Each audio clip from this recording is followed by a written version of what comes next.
Tonight on CTV News, a teenager in critical condition. He's in extreme pain. He doesn't know what's going on. He doesn't understand where he is. A hit and run in Richmond puts a 17-year-old in hospital with life-altering injuries. His mother pleads for the driver to turn themselves in. It's actually really violating for the person that it's happening to. Troubling trend. A Vancouver woman speaks out about being secretly recorded. The video then posted to social media. Do not never ever give up to find the pet. Incredible survival story how a dog was found nearly 2 months after being lost in the North Shore woods.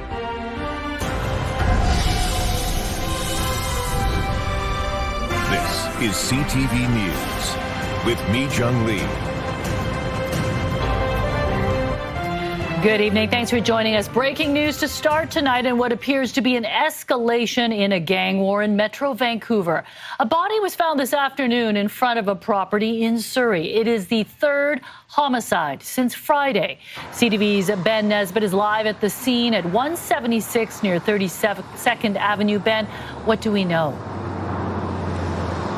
Well, Junk, certainly a great discovery today. I mean, the body was located maybe 30 feet from what you can see is a very, very busy roadway in the middle of the day. That body remains under a police tent over there. We are waiting official confirmation from authorities that this was a shooting. I did notice some yellow police casings around the body. That's often signals bullet casings. But we now know the integrated homicide investigation team has been called here. It happened at around noon here in the 3600 block of 176th Street. The body was located and remains on the driveway of Morgan Creek Meadows Farm. A large police presence converged on the area, and members of SPS continue to secure the scene as they await the arrival of the coroner and IHIT. A burnt-out vehicle was also found nearby, a staple of a BC gang hit, but that connection has not been confirmed. Yesterday, also in Surrey, a man was found dead inside of a burning home in the Panorama Ridge area. The death was deemed suspicious, and IHIT has taken over the case and believes it was likely targeted and connected to organized crime. And on Friday, 28-year-old Navpreet Dhaliwal was shot at a home on Siskin Drive in Abbotsford. Police say the shooting was connected to the gang conflict, and Dhaliwal was the subject of a police warning in 2024. Now, we are still awaiting the arrival of homicide investigators at the scene, as well as the coroner. It's still unconfirmed if these three homicides are connected in any way. We'll have to wait more information from police. We have not received an official release, but we have been told that IHIT has taken over this investigation. Northbound traffic along 176 is pretty backed up. Southbound, things are flowing fine, but this scene likely will not be going anywhere anytime soon. Me, John. Okay, and we'll bring those details when we get them from the police. Ben Nesbitt reporting live tonight in Surrey. A teenager is in hospital with critical injuries after being struck by a car in Richmond this weekend. The hit and run was captured on cell phone video and spread online. CTV's Craig Krause spoke to the boy's mother as he remains in the ICU. Video circulating online showing three men squaring up to fight in a Richmond parking lot before the one who is outnumbered turns and runs into the street and is struck by an oncoming vehicle. We're stopping the video here before the moment the teen is hit. So you said, hey boo, be safe? Or hey boo, you safe? You safe, yeah. You said I will. The mother of 17-year-old Miles Mickey showing CTV News the messages from Saturday night before he went to a dance party in Richmond. But hours later, I woke up to my door being booted down by my 16-year-old son, and I was told then that Mickey had been taken to hospital with life-threatening injuries, forcing the Saanich mother to jump on the first ferry as he underwent surgery. He broke his femur in multiple places, and they had to put a metal rod in there. Numerous broken bones and bleeding in the brain. They've tried to wake him up a few times. He gets very, very agitated just because he's in extreme pain. He doesn't know what's going on. We're here next to number 3 Road in Richmond, where Mickey was seen in that video being struck by the vehicle. That vehicle then took off. The RCMP tell us, based on their investigation, that they are searching for a dark-colored Ford Fiesta between the years of 2014 and 2019 that is also believed to have damage to the front end. They are asking anyone with information on this or dashcam video to come forward. I want that driver to come forward. Like, Own your stuff. Richmond RCMP's Serious Crime Unit is investigating not only the fleeing suspect vehicle, but also an alleged assault causing bodily harm earlier that night. Very athletic child. Mickey's mother says his road to recovery will be upwards of a year, but he is expected to walk again and will soon have his friends by his side. Eventually, when he's stable enough, they'll be able to transfer him via ambulance to Victoria so that he could be closer. So, his friends can come and give him some encouragement. Craig Crow, CTV News, Richmond. Richmond RCMP are also investigating another potential hit and run after a cyclist was found dead yesterday on Westminster Highway. RCMP Serious Crimes Unit believes a 34-year-old man may have been hit while cycling to work. Contact Richmond RCMP if you have any info or dash cam video. New video from Vancouver police shows a white Range Rover that was involved in a fatal hit and run in the downtown east side on December 7th. Police say the driver fled the scene after striking a 61-year-old man. It's one of 3 hit and runs under investigation. On December 22nd, an 81-year-old woman was killed at Rupert Street and Euclid Avenue. November 27th, a 40-year-old man was hospitalized after being struck near Clinton Park. Police also released a photo showing that suspect vehicle, a silver Acura RDX. At the trial for 3 men accused in the horrific murders of 2 Abbotsford seniors, a police officer has testified about what turned into an early, crucial clue for investigators. CTV's Michelle Bernaro has more and a warning some may find the content of this story disturbing. A forensics officer was on the stand today at the trial into the killings of Arnold and Joanne DeYoung. He talked about overhearing a phone message being left at their home the day after their deaths. The DeYoungs, who were grandparents in their 70s, were viciously killed in their home May 9th, 2022. The prosecution has said the elderly couple's hands and feet had been tied with a rope, and Arnold DeYoung's entire head and face was tightly wrapped in duct tape. Abbotsford Police Constable Derek Mealings testified in court that he was taking photos to document the crime scene the day after the killings when he overheard a phone message being left on the couple's answering machine. It was a call about suspicious credit card purchases. The prosecution told court earlier police followed up on that lead and obtained banking records and phone records in an attempt to identify potential suspects. Crown alleged police later found the suspicious purchases were associated with Rogers Communications accounts in the names of Abhijit Singh and Kushveer Tour.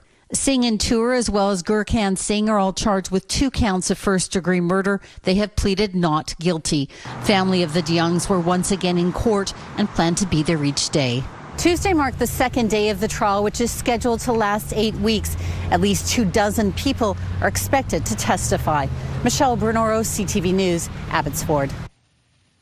Let's head outside now, taking a look at Burrard Street at 607, and the streets look relatively dry. Let's check in with Anne. It turned out to be quite a nice afternoon. Yes, as promised, we saw mostly cloudy skies out there. Early morning drizzle, but it dried up quite nicely. But here's a look at how much rain that fell between January 10th and 12th. Look at 170 millimeters of rain for Coquitlam. You're also seeing 166 millimeters of rain for Squamish.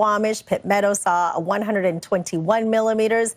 And yeah, we saw a lot of rain for those 3 days. As we head through the overnight, a slight chance of seeing some drizzle once again at 7 degrees. That's how we'll start off the day tomorrow. We will see early morning fog coverage and cloudy skies as we head through the afternoon with a high of 9.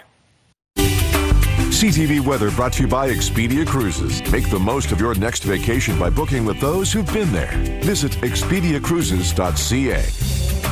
But then it's blue skies and sunshine for as far as the eye can see. Me, Jung. I've got those details coming up. This is our reward for surviving the atmospheric river, exactly. Right? All right, thanks, Sam. Imagine talking face-to-face with someone who's recording the entire interaction without any sign of doing so and then having it posted online. That is what's happening to countless women, including here in Vancouver. Sophisticated smart glasses are posing a challenge for lawmakers as victims speak out on the need for change. Penny Daflos explains. Striking out while approaching women is nothing new. But covertly recording video of the interaction and then posting it online is a new fad. You're beautiful. And it's happening regularly in downtown Vancouver. When I saw it, I was in shock, and it definitely brought up a lot of anxiety. Cassie Zanjani had no idea she'd been recorded until a friend sent her a link to a video with thousands of views. I felt quite humiliated, as I felt like the intention behind this was to degrade women, as well as being intoxicated myself that night. It doesn't put me in the best light. Local women are becoming aware of the situation. This is the guy who takes the video. Of the guy? No, get out! Get out! After seeing posts at Vancouver locations on social media. It doesn't matter. She's so gorgeous. Doesn't matter if I'm recording or not. There's no shortage of examples online. You're the prettiest girl in all Miami. Some even linking to the high-tech glasses they're using. Capture your unique perspective in an instant, straight from your glasses. Meta's smart glasses continue to evolve with powerful AI features and even solutions for people with disabilities. Real-life subtitles. The technology has prompted fierce debate among content creators. While filming with a camera or smartphone is obvious, using glasses isn't. Plus, there's no shortage of advice on how to hide the recording indicator light. Meta tells CTV News users are responsible for complying with all applicable laws and for using Ray-Ban Meta glasses in a safe, respectful manner. It's my view that our legislation and our laws just generally have not kept up with online harms. And that people are experiencing all these new types of harms and technology changes, and then there's another version of it. BC is already at the forefront of tackling online harms, and the Attorney General says if federal laws are lackluster, if we need to fill gaps in BC with our legislation, then I'm absolutely looking for that. Maybe for some, seeing this as some sort of like viral, cheap click kind of video that's maybe funny to them, it's actually really violating for the person that it's happening to. A first-hand warning about this new technology and its potential impacts. Penny Dafla, CTV News, Vancouver. A Coquitlam Mountie has been fired for sexist, disparaging and vulgar comments in a group chat about colleagues and vulnerable members of the public. The officer wanted to remain on the force, but a disciplinary hearing found the erosion of public trust was too great. CTV's Isabella Zavarisi has more.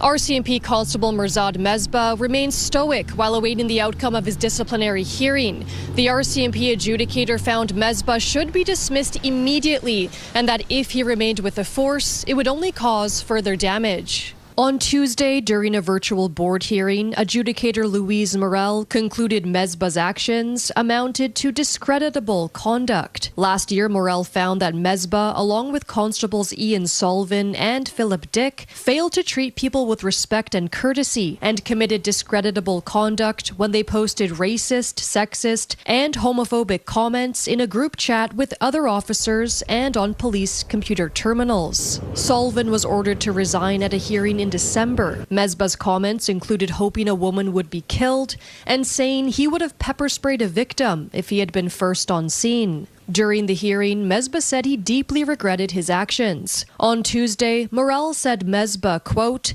bears the responsibility for this violation of public trust, adding, the seriousness of the misconduct is so egregious that further damage to the reputation of the RCMP would be too great if Constable Mesbah was permitted to remain on the force. She said he ought to have known his comments were completely unacceptable. Mesbah was suspended in 2021 after only 4 years of service. The misconduct took place during 2 of those years. Constable Philip Dick is set to have his hearing next month. Isabella Zavarisi, CTV News, Coquitlam. The mother of a Vancouver woman who had to be transferred out of St. Paul's Hospital to obtain medical assistance in dying took the stand in court today. She is at the center of a Charter of Rights challenge that is likely to be a precedent-setting case on BC's religious exemptions for MAID. CTV's Shannon Patterson has the story. Jim and Gay O'Neill have returned to Vancouver for the first time since their terminally ill daughter Sam chose medical assistance in dying here nearly 2 years ago. It's really hard emotionally coming back to where Sam was and went through MAID.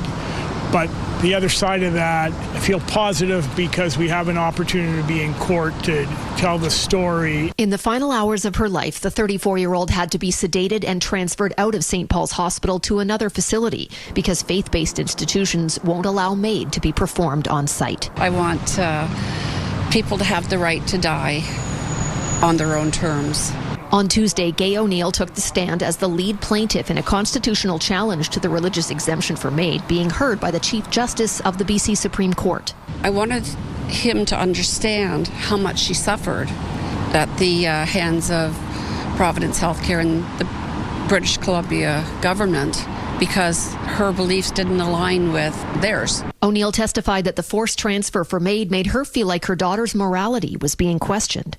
To be made to feel bad for wanting to die by MAID, or be made to feel that you're immoral or you're sinful, is wrong. In cross-examination, a lawyer for the defendant suggested Sam never told hospital staff she felt that way and didn't want her mother involved in her care. I thought it was disrespectful, but he had an angle. Defense suggested Sam carefully directed what happened the day she opted for MAID. She took control as the only thing she could do at the end of her life. But he made it sound like she really had a choice, and you didn't have a choice. If the Chief Justice of the BC Supreme Court rules the province must end its religious exemption for MAID, faith-based institutions like St. Paul's Hospital will be forced to allow it to happen on site. The O'Neills hope that's the outcome of the precedent-setting case that's expected to be decided in late summer. Shannon Patterson, CTV News, Vancouver. TransLink is turning to the public for help as it plans the next stage of its bus rapid transit in Surrey and Langley.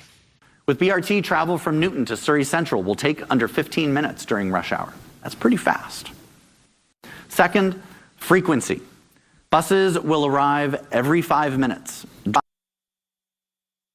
Folks don't need to plan around a schedule. That's freedom. The new BRT lines would connect Surrey Central to White Rock in the Willowbrook area in Langley, all the way to Haney Place in Maple Ridge. The new routes would add an extra 40 kilometers of rapid transit with a goal of reducing travel time by around 40%. People can take the survey on TransLink's website until February the 8th.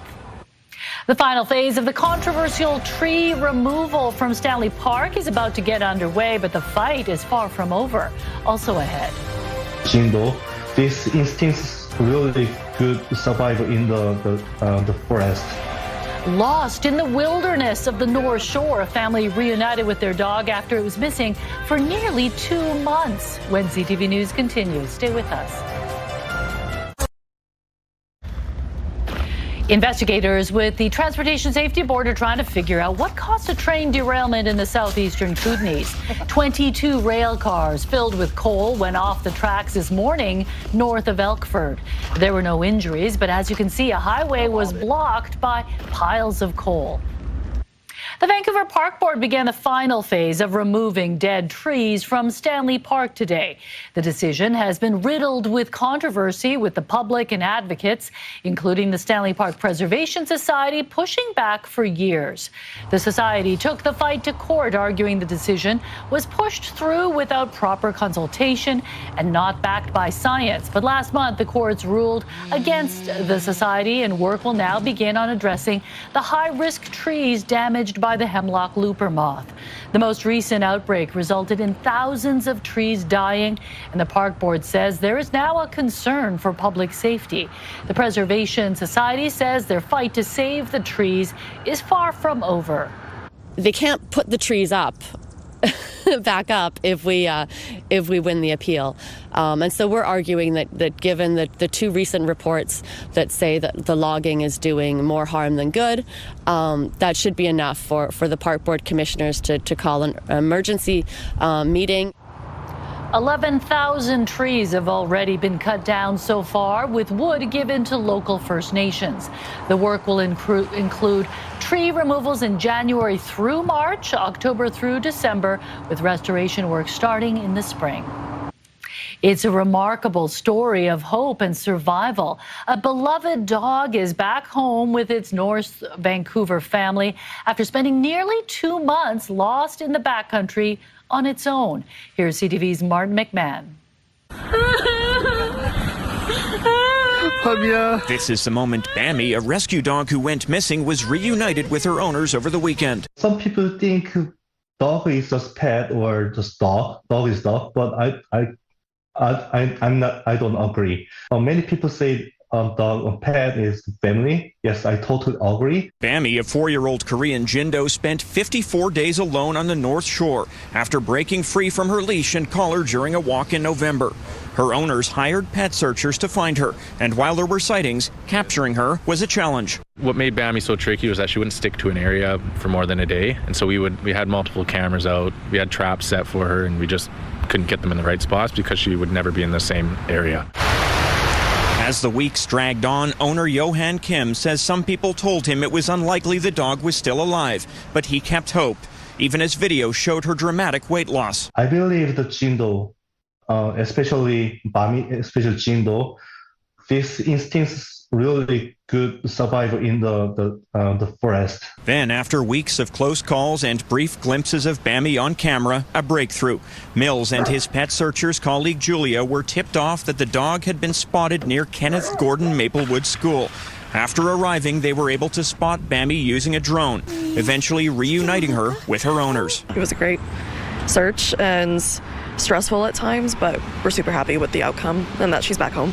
Also relieved, Bambi's owners, who refused to accept their dog was gone for good. Do not never ever give up to find the pet. Mommy. An example that when there's hope, there's always a chance. Martin McMahon, CTV News. Prime Minister Mark Carney meets with Indigenous leaders in Prince Rupert. What they said about a potential pipeline to the coast. I opened the door. She was covered in blood, had a knife in her hand, and was yelling and screaming. How a viewing of a rental suite turned into a traumatic attack, leaving a man dead. Why the woman won't face any charges. That's ahead.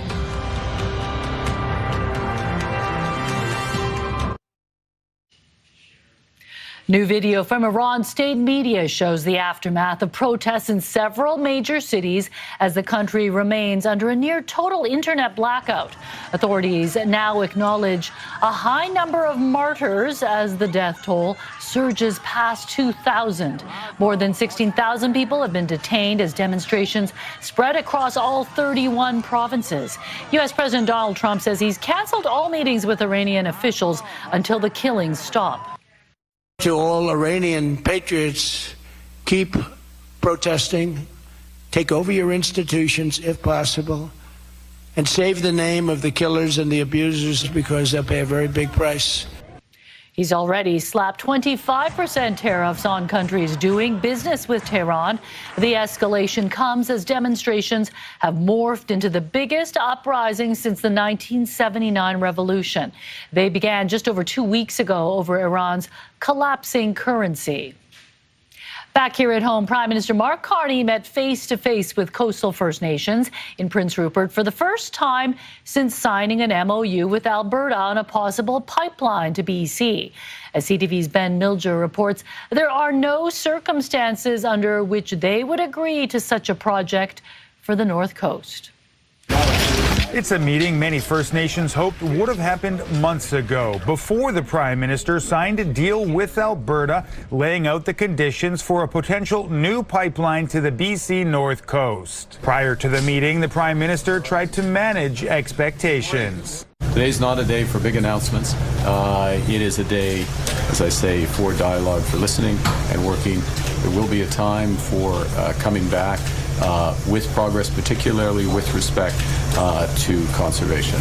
Conservation is exactly what Coastal First Nations, a group of 9 Indigenous bands, want to talk about. For them, that means no new oil pipeline to the North Coast and no easing of the existing tanker ban in the area. We reiterated that there is no technology that can clean up an oil spill at sea, and that it would take just one spill to destroy our way of life. Rather than focus on a new oil pipeline, CFN wants to promote other economic activity in the region, including LNG and ecotourism. Our coastal economy is already an important economic driver in this area, worth billions of dollars, and is continuing to grow exponentially. Alberta's premier hopes to have a pipeline proposal on the PM's desk by June and wants it approved by the time the leaves begin to change. CFN says it will use every tool available to stop construction if Carney pushes ahead with a pipeline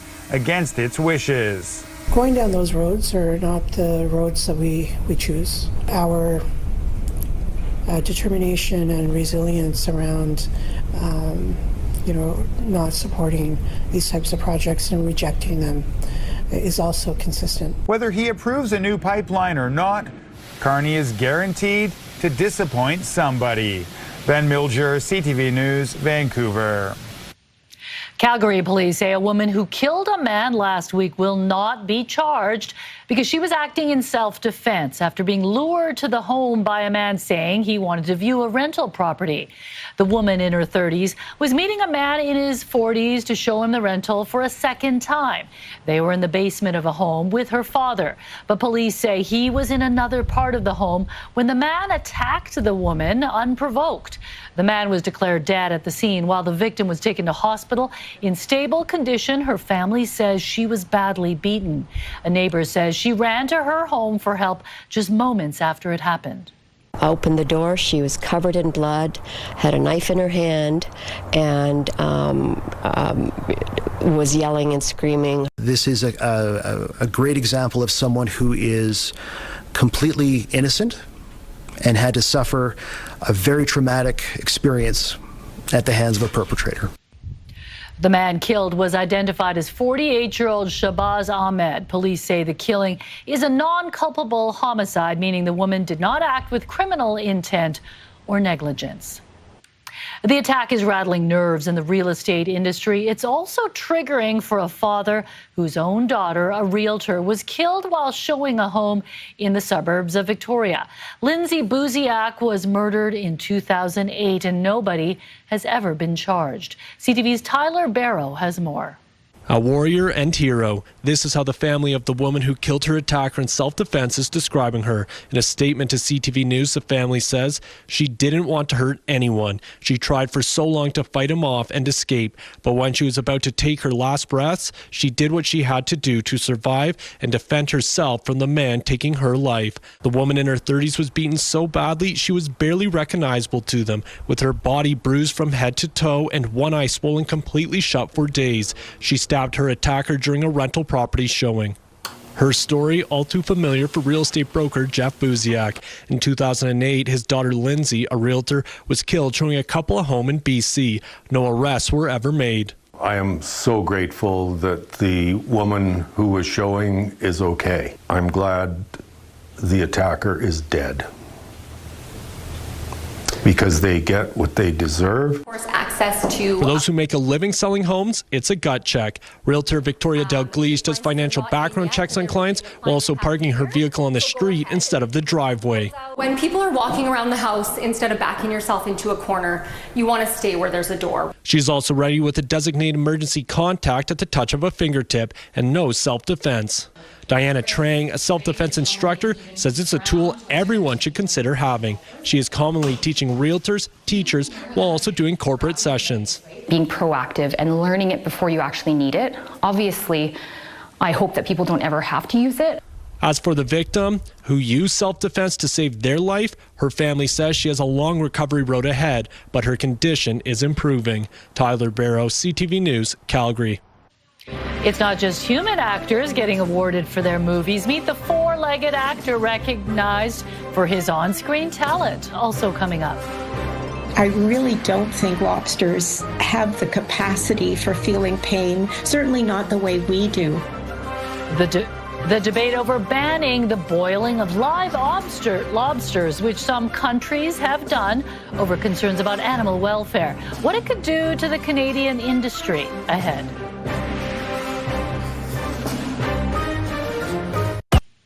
Debate is heating up over whether Canada should ban the boiling of live lobsters following moves by several countries.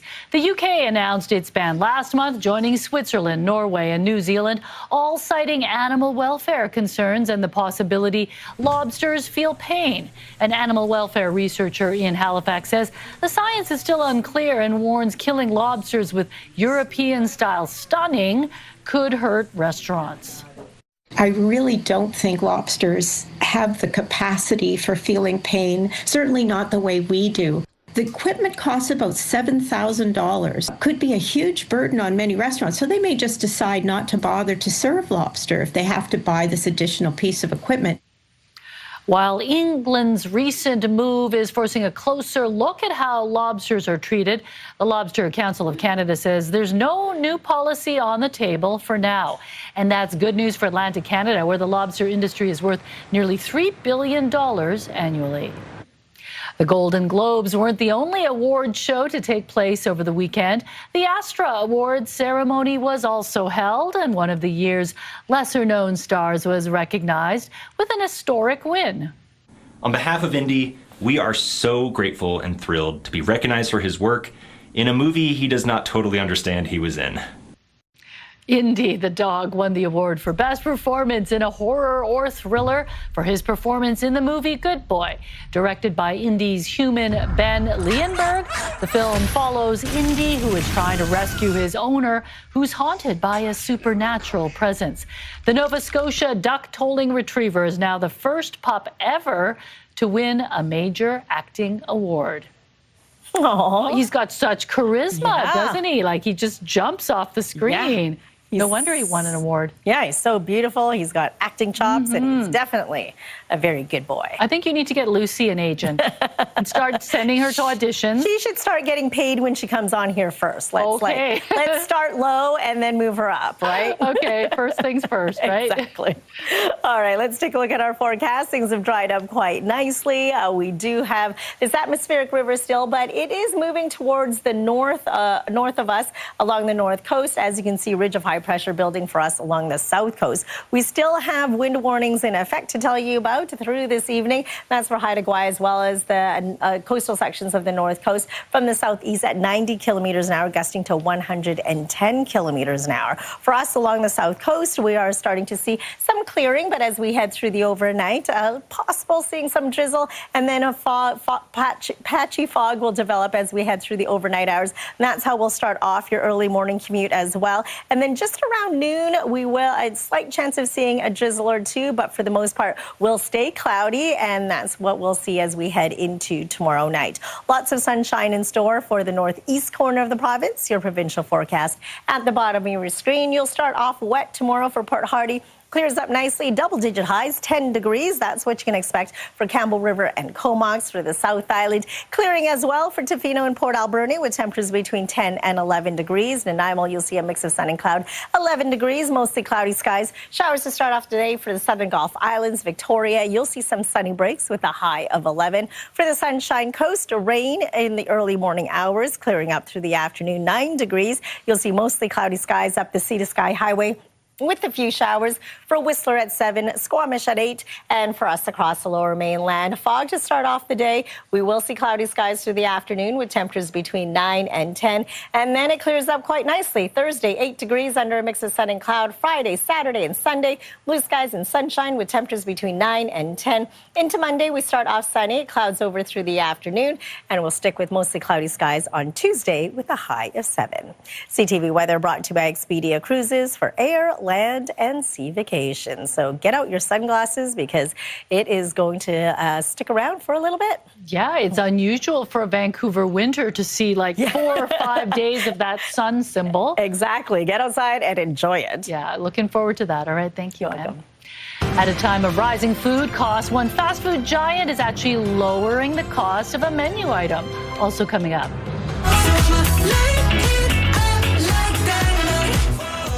A dynamite day for BTS fans. The K-pop mega group announces its world tour, where the Canadian concerts will take place. That's ahead.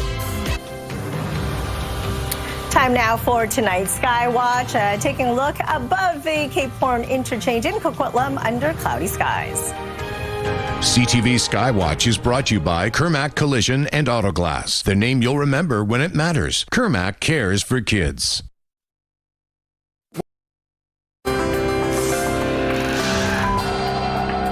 Here's a look at the markets. The Canadian dollar traded for 72 cents against the American dollar. Oil up $1.65, closing the day at 61.15 cents U.S. a barrel. Gold lost more than $15 on the day. The TSX and the Dow Jones both ended the day lower. TSX down 4 points. The Dow Jones 398. McDonald's Canada is trying something new to lure back customers who may have been scared away by high prices. It's freezing the prices of some of its menu items for a year. That means the price of a small cup of coffee will be $1 throughout 2026, and the price of a McValue meal will drop $1 to $5. The promise comes as public perception around dining out has shifted in recent years, with more people than ever being cost-conscious and willing to go wherever will provide them the best value. The Canadian Food Inspection Agency has issued a nationwide recall for no-name brand patties over a potential E. coli contamination. Customers and businesses are warned not to consume, use, sell, serve, or distribute the recalled product. And if you've already purchased it, you should throw it away or return it. So far, there have been no reported illnesses associated with the recall. New federal data shows WestJet flights accounted for nearly 60% of all disruptive passenger reports last year, with Calgary topping the list for incidents nationwide. Canadian Airlines reported 114 cases of unruly passengers last year, 66 of which happened on WestJet flights. Aviation experts say the bad behavior, ranging from vaping on board to assaulting flight attendants, can cause costly disruptions. Some are pushing for harsher consequences. You take a 777 or a 330 airplane and you basically divert the airplane, dump fuel, that's a $100,000 job. That's a $100,000 cost. You send that to you send that bill to the passenger, and that's your responsibility. You caused this. We took action to basically get you off the airplane. You misbehaved. You pay the bill, and here's the bill. While 114 cases may seem high, disruptive passenger reports have fallen nearly 50% since 2022.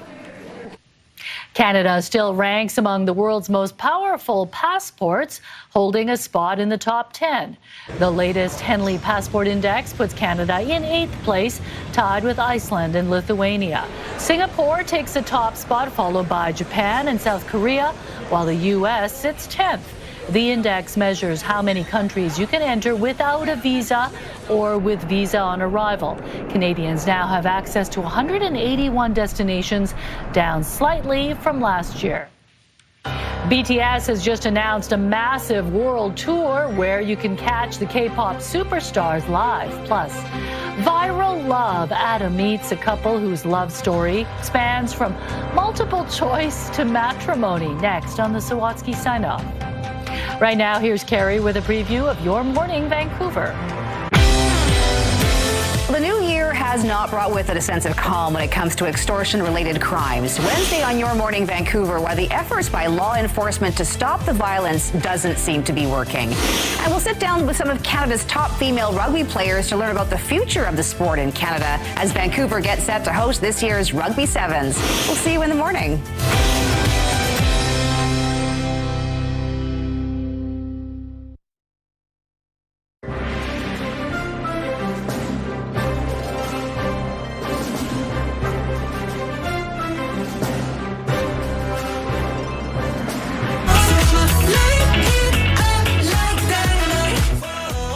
The K-pop sensation BTS has announced a massive world tour following a nearly 4-year hiatus.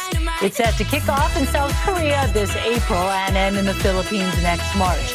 Of the 79 shows, only 2 will be in Canada, sadly both in Toronto. It comes after all 7 BTS members took a break to complete mandatory military service. Comedian Trevor Noah is returning as the host of the Grammy Awards for the 6th and final time. What the Super Bowl is to the NFL, what Valentine's Day is to romance, what Father's Day is to Nick Cannon, that's what the Grammys is to music. CBS confirming this morning that this will be Noah's last time hosting the ceremony, a role he has held since 2021. It's also the last time the show will air on CBS before it moves over to ABC and Disney+. The 68th Grammy Awards will take place on February 1st. The list of Canadian nominees includes Justin Bieber, Tate McRae, Drake, and Joni Mitchell. The NHL and its players' union have seen firsthand the status of the unfinished main rink for next month's Olympics. Crews are rushing to complete the arena in time for the Milano Cortina Games. The inside of the venue remains under construction, with hospitality areas and locker rooms yet to be completed. This past weekend, the league and the PA attended a test game there between Italy's top teams. In a joint statement, the NHL and the union said they were pleased with the event and will continue to monitor progress on the remaining work.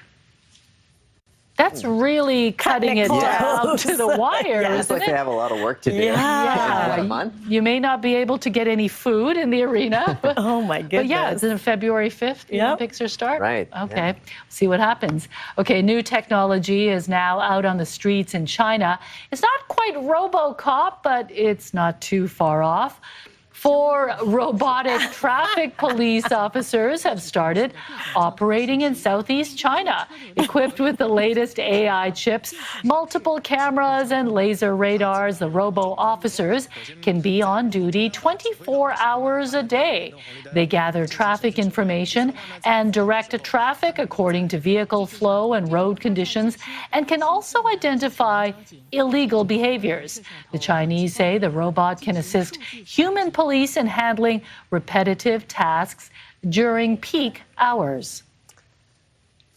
Wow. We've seen that they're not fast, so I think you can run away from them pretty well. I'm a little quickly. skeptical. It's a little scary, too. Yeah. Terminator vibes. Let's just perfect the folding laundry first. Yes, exactly. They're very slow at law that. enforcement. Okay, Kevin's here now with a look ahead to your late news. Yeah, Mi Jung, some breaking news, actually. We've received official word from homicide investigators into the killing this morning in Surrey. Homicide investigators confirming the man found in the Surrey driveway this morning was killed in a shooting. Our reporter Ben Nesbitt is chasing more information. Police remain on scene. Investigators also confirming the burnt-out vehicle nearby is believed to be related, a staple of a BC gang hit. This comes a day after a man was found dead inside of a burning home in the Panorama Ridge area of Surrey.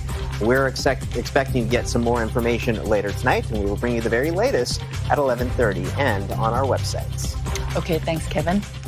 Well, when you think of romance, surveys may not be the first thing that come to mind.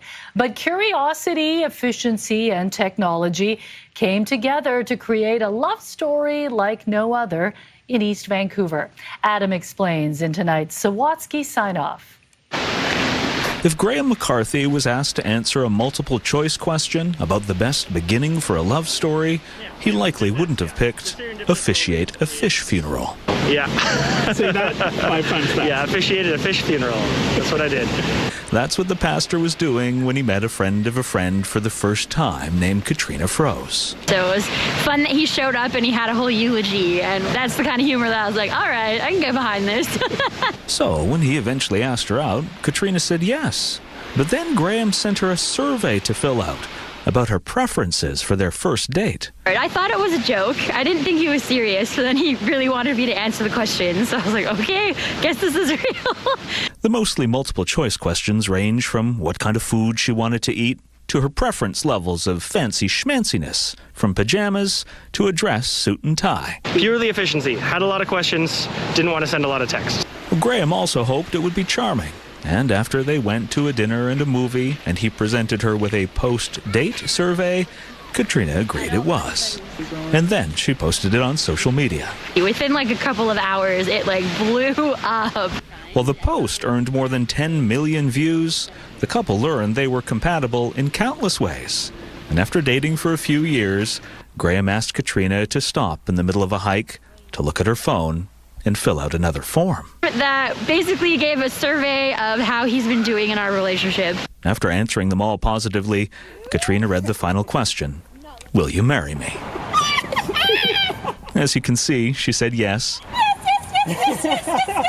And then a few months later, they both declared, I do. It was awesome. It was like super sweet. Oh, it was incredible. It was the best wedding I've ever been to. Although Graham hasn't sent any other surveys since, both he and Katrina are committed to keep having fun and always consider each other's preferences moving forward. Like, don't seek your needs, seek the other person's needs, and if you're both doing that, then everybody's needs will be met. Adam Sawatsky, CTV News, Vancouver. The Sawatsky Sign-Off, brought to you by CapitalDirect.ca. Let's make your vision a reality with Capital Direct. Call and talk to our team today. Kevin, you just got married a few months ago. Did you survey? No survey. Survey says no for that one. All right, let's take a look at our scenic snapshot tonight. A serene shot from Seashell. Thanks, Doug, for sending this one in.